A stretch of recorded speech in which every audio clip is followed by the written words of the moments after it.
Yo, okay, so check this bit out right here. This is going to be a quick bit, I think. I'm not sure.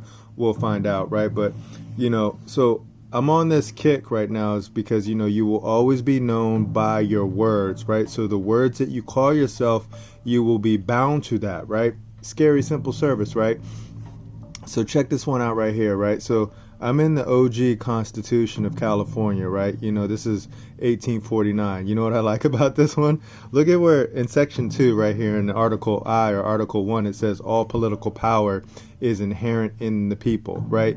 In the in the upgraded one or the new version of it, they have that in a different version, right? But here, let's check this out right here, right? If you scroll down, and you go to section 16, and it says, no bill of attainder ex post facto law or law impairing the obligations of contracts shall ever be passed, right?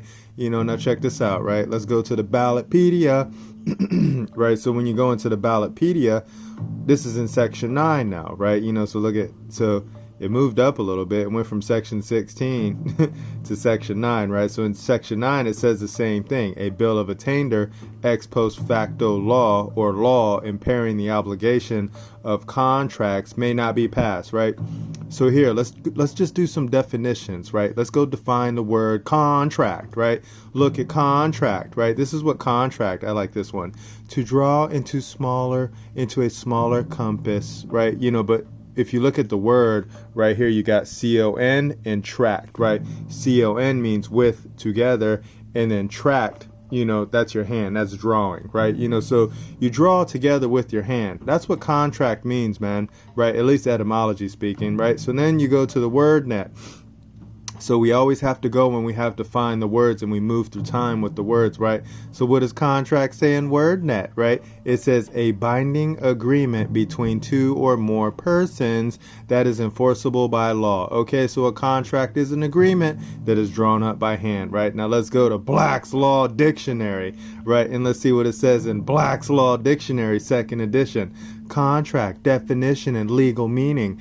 An agreement. Stop right there, right? An agreement, right? So we all should be under the clear understanding that a contract is an agreement between two people, right? Okay, so now this is where we're going right now, right? We're going to the California Assembly Bill 5, right?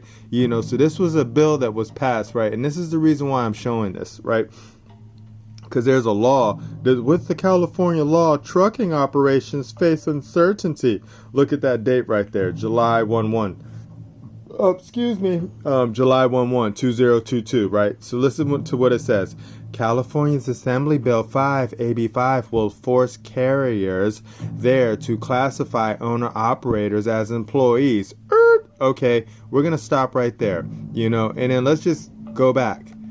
Okay, so here we're in Ballotpedia again. This is where the Assembly Bill is, right? So we know that what they want to do is, look, see, I wrote it on one of my cards right here because I was calling people today, right? Here's my PCAP, right? So I was calling these numbers here and then these numbers here, right? And then, a lot of the owner-operators, that they have in California, a lot of those numbers were just not in service. And I was just like, oh, man, that sucks, right? But I finally got to one.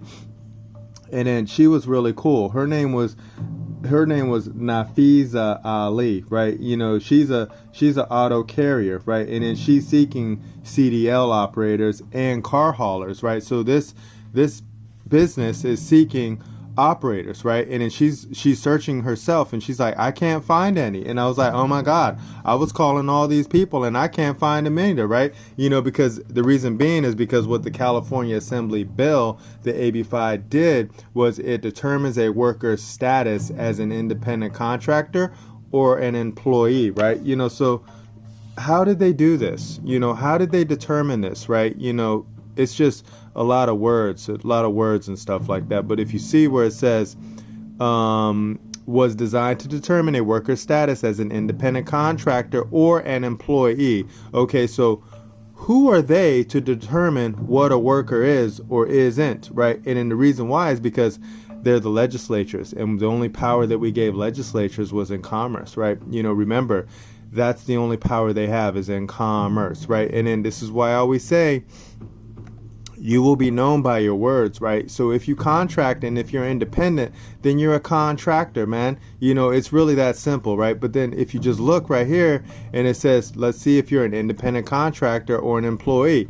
And then you just scroll down, right? Because we don't even have to read it all, right? You just look at it and it says the Assembly Bill AB 5, like Dynamax, created the presumption that a worker is an employee rather than an independent contractor unless the hiring business can prove each part. A, B, C. A, B, C. It's the easiest. 1, 2, 3. Okay, so let's keep it moving. AB 5 used the same language as Dynamax to define the ABC test, right? So what's the ABC test?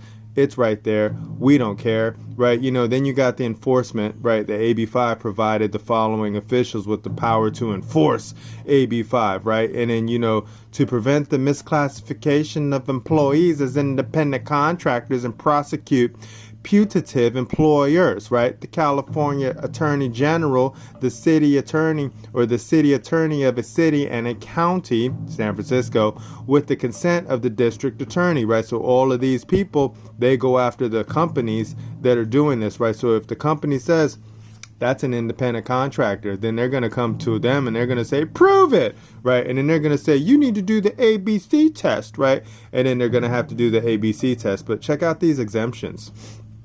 Right, so according to AB 5, the ABC test cannot be applied to bona fide business-to-business contracting relationships. We can stop right there, right?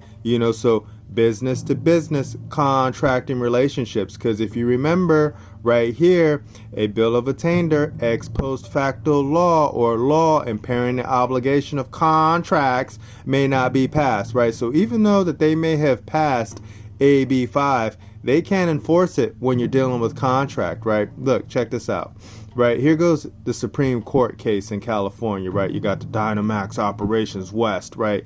Versus, the Superior Court of Los Angeles, right? And then this is, just check this out. Look at their words, man. Under both California and federal law, the question whether an individual worker should properly be classified as an employee or instead as an independent contractor has considerable significance for workers, business, and public generally, right?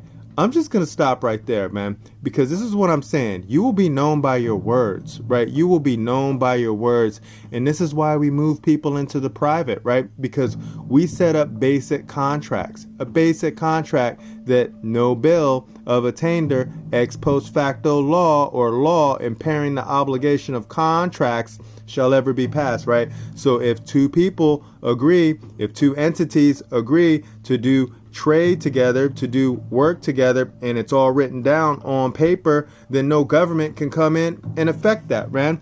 So this is what's going on right now, is that you got all of these, truckers out there who lack knowledge, right? And then you got trucker companies who lack knowledge because they're all listening to their attorneys, right? But check this one out right here. Here's a fun bit, right? So look who's exempt, from this law. Lawyers, right? You see that right there? Lawyers are always exempt from everything, man. But then everyone else who gets hit, they always get hit the hardest, man.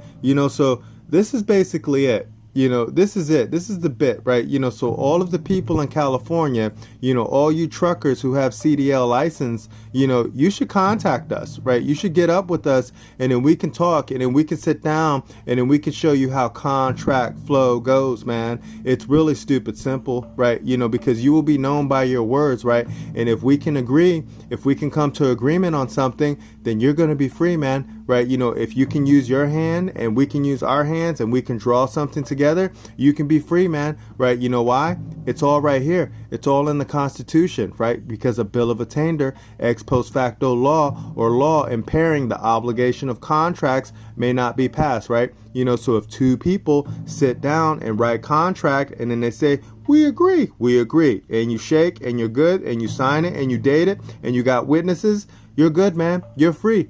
So that's it, man. That's the bit. That's the bit. I'm done. Because all you have to do, like I always say, because I was taught by a great one, Dave Jose, shout out, right?